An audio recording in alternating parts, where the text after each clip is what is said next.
Hey everyone, it's Abby Mays, the outpatient dietitian for West Tennessee Healthcare here at the Lift Wellness Center.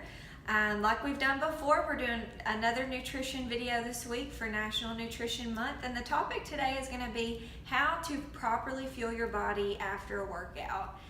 Protein and carbs tend to come to mind for a lot of people, and carbohydrates have gotten a pretty bad reputation recently where protein has gotten a better reputation. So hopefully we'll just kind of dispel some of those myths and talk about that. I've got a couple different questions that people either ask me or that come to mind, so you'll see me look down and reference those, and that's just to ask that question to you and hopefully answer that question the right way so that you get the best information.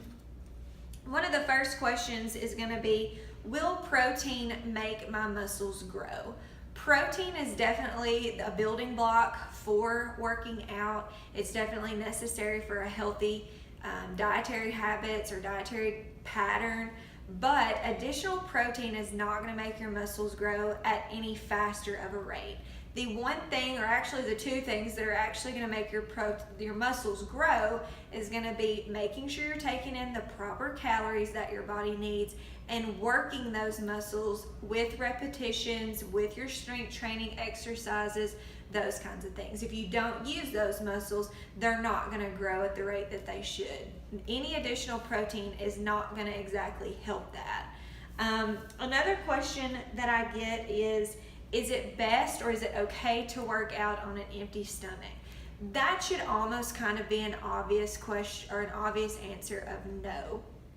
We want to make sure that you're taking in enough calories each and every day to sustain your energy. One of the biggest things is lots of research has shown us that exercising in a fasting state versus exercising after you've eaten has proven to be better for your workouts. You have better performance in your workouts if you do not exercise in a fasting state. If you're one of the people watching this video that come in the morning and work out, you're here at 5 a.m., you want to make sure you're eating something before you come. Making sure that you're not starting the day off without breakfast is very crucial, because eating breakfast or having something on that stomach before you work out replenishes your liver glycogen stores and also helps steady your blood sugars throughout the day. If you really don't like the thought of a solid breakfast for lunch, think about fruit smoothies or a liquid meal replacement, something that you might can grab and go or pick up on your way to and from the gym to help get that started throughout the day. Another question or another statement that we often hear is, exercising regularly means that I can eat what I want and not gain weight. Correct. Wrong. That is absolutely wrong. Just because you're exercising doesn't mean that we should toss portion control or healthy eating patterns out the window. You want to make sure that you're keeping that in mind. Another thing is, when we're exercising, sometimes we overcalculate how many calories we're actually burning, and then we overconsume calories, and that leads to either weight maintenance, that leads to weight gain, or not seeing some of the results that you want to.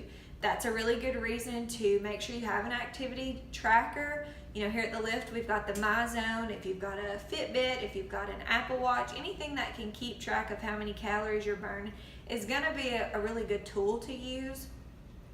Another thing that I tell people, if you are one of the more non-strenuous exercisers coming for, an hour or so a day, probably not much need to change up your caloric intake to be higher or lower. You just want to make sure you're maintaining a healthy eating pattern. If you're somebody that's strenuously working out for several hours or several times a day, that would be when you would want to increase your calorie needs to make sure you're sustaining your energy throughout the day.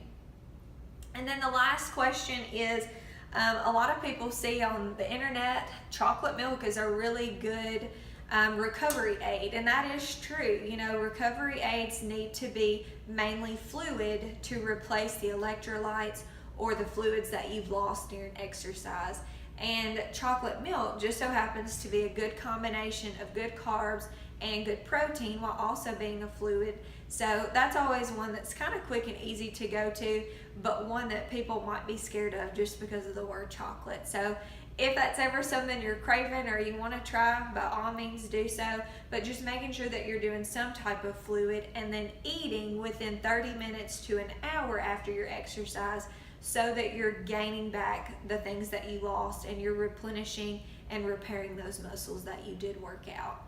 So I hope this was very informative to people that are either starting their weight loss journey, starting their workout journey, or maybe some new information to people that are already doing that.